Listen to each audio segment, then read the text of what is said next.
কাগজের ক্লে দিয়ে আমি ঝুড়ি তৈরি করে নিয়েছিলাম। আজকে এটার মধ্যে ডিজাইন করে দেখাবো। সম্মানিত ভিউয়ার্স, আসসালামু আলাইকুম। যে যেখান থেকে আমার ভিডিও দেখছো, আশা করি আল্লাহর রহমতে সবাই ভালো আছো, সুস্থ আছো। যেই পাশটাতে আমি ডিজাইন করব সেই পাশে কিছু ক্লে লাগিয়ে নিয়েছি। তারপর হাতের সাহায্যে কিছু ক্লে নিয়ে চেপে চেপে এইভাবে পাতার একটা শেপ তৈরি করে নিয়েছি। আর একটা করে লাগিয়ে নিচ্ছি। কিভাবে লাগাচ্ছি আমার হাতের দিকে লক্ষ্য করলে অবশ্যই বুঝতে পারবা।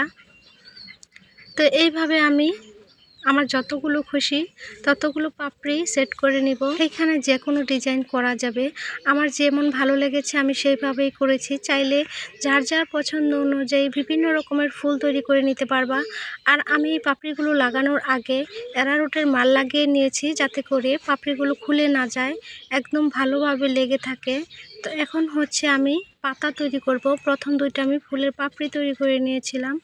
তো এটাকে এইভাবে সুন্দর করে লম্বাটে শেপ দিয়ে পাতাটা তৈরি করে নিয়েছি। সুন্দর করে হাত দিয়ে বসিয়ে নিতে হবে। আর মাঝখান দিয়ে আমি এভাবে একটা শিরের মতো তৈরি করে দিচ্ছি। কাগজের ক্লে সম্পর্কে কোনো কিছু জানার থাকলে অবশ্যই আমাকে কমেন্ট করবা। আমি ইনশাল্লাহ তোমাদের কমেন্টের উত্তর দেওয়ার চেষ্টা করব। আর কাগজের ক্লে দিয়ে যদি তোমরা কোনো কিছু দেখতে চাও, শিখতে চাও, অবশ্যই আমাকে কমেন্ট করবা। আমি চেষ্টা করব তৈরি করে দেখাতে। তো এখন হচ্ছে আমি এইভাবে করে ডাল তৈরি করে নিচ্ছি, লতানো ডাল। সেজন্য চিকন করে আমি হাতের তালুর সাহায্যে একটি লতা তৈরি করে নিয়েছি এবং এটাকে চেপে চেপে বসিয়ে দিচ্ছি।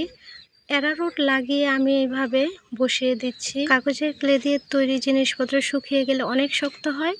যারা বানিয়েছো, যাদের অভিজ্ঞতা আছে, তারা অবশ্যই জানো। তো এটা হচ্ছে আমি যখন তৈরি করি, অনেকে আমার বাসায় এসে না জেনে এটা হাতে নিয়ে ফেলে, তখন ভেঙে যায়, তখন মনের মধ্যে অনেক বেশি কষ্টই লাগে। আসলে তারা যদি বুঝতো এটা বানাতে কতটা কষ্টকর, তাহলে আর হাত দিয়ে না ধরে চোখে দেখেই সন্তুষ্ট থাকতো। সবাই এসে শুধু হাত দিয়ে ধরে ভেঙে ফেলে। অনেক সময় আছে আমার একটা জিনিস 2-3 বারও তৈরি করতে হয়েছে। তো এই জিনিসগুলো আমার খুবই খারাপ লাগে। সবারই দেখতে ভালো লাগবে, এটাই স্বাভাবিক। তাই বলে যে ধরে ভেঙে ফেলতে হবে এমন কোনো কথা নয়। তো এখন হচ্ছে আমি একটি পাথরের সাহায্যে এটাকে ঘষে দেখাবো কিভাবে আমি ফিনিশিং করি। তার আগে আমি আরও কিছুটা পাতা তৈরি করে এভাবে ঘুরিয়ে ঘুরিয়ে লাগিয়ে নিচ্ছি, যাতে করে দেখতে সুন্দর লাগে। আমার এই ফুলের ঝুড়িটা তোমাদের কার কার ভালো লেগেছে অবশ্যই কমেন্ট করে জানাবা। এই ঝুড়িটা প্রথম থেকে আমি কিভাবে বানিয়েছি তার একটি ভিডিও আমার ইউটিউব চ্যানেলে আমি দিয়েছিলাম আগেই। যারা বানাতে চাও প্রথম থেকে দেখে নিতে পারো আমার চ্যানেল থেকে। আমি নিচের সাইডটা একটা বাটির সাহায্যে বানিয়ে নিয়েছিলাম। আর ধরুনিটা বানিয়েছি আমি তার দিয়ে, ভিতরে একটা তার আছে দেয়া, সেই তারের উপর দিয়ে আমি ধরুনিটাকে ক্লে লাগিয়ে মোটা করে নিয়েছি। তারপর ওটার মধ্যে সাইড দিয়ে ডিজাইন করে নিয়েছিলাম। আমাদের সবার বাড়িতে কম বেশি কাগজ পড়ে থাকে। তো যেসব আপুরা আন্টিরা কাগজ ফেলে দাও, তারা ফেলে না দিয়ে নিজেদের ঘরটা সাজানোর জন্য অন্তত বানিয়ে রাখতে পারো। দেখবা যে কোনো আত্মীয় স্বজন এসে দেখে খুবই মুগ্ধ হয়ে যাবে। প্রথম দেখাতে অনেকে বুঝতেই পারবে না এগুলো সত্যিকারের কাগজের তৈরি নাকি। যারা সবসময় দেখে জানে তারা অবশ্য বুঝতে পারবে। আমি এটাকে পরবর্তী সময়ে ফিনিশিং করে রং করে নেব। আর এটার মধ্যে কি কালার রং করলে ভালো লাগবে তোমরা অবশ্যই কমেন্ট করে জানাবা, আমি সেই কালারের রং করে নেব।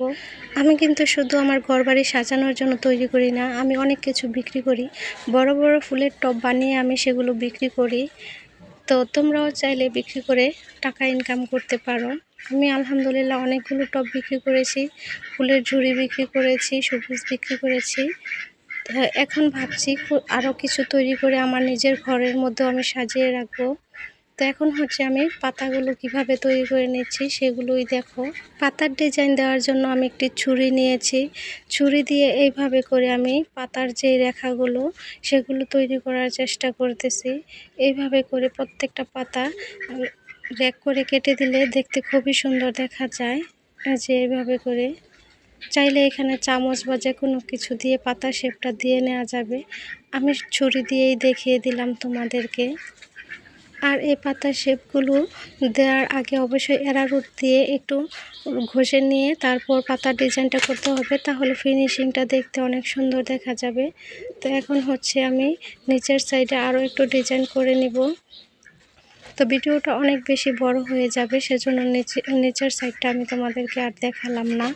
তো এমনিতে আমি বানিয়ে নিয়েছি। নিচের সাইডে আমি আরেকটা পাতা দিয়েছি। এখন এই পাতাটাকে পাথরের সাহায্যে এইভাবে ঘষে তারপর ফিনিশিং করে উপর দিয়ে আমি ছুরির সাহায্যে কেটে নেব। এই যে এইভাবে ফিনিশিং করে তারপর রেখাগুলো দিলে অনেক সুন্দর দেখা যায়। তোমরা যারা আমার চ্যানেলের ভিডিও দেখো, লাইক করো, কমেন্ট করো এবং আমাকে উৎসাহ দাও। তোমাদেরকে অসংখ্য ধন্যবাদ আমাকে সাপোর্ট করার জন্য। সবাই ভালো থেকো, সুস্থ থাকো, এই দোয়াই করি। আজকের ভিডিওটা এই পর্যন্তই। আল্লাহ হাফেজ।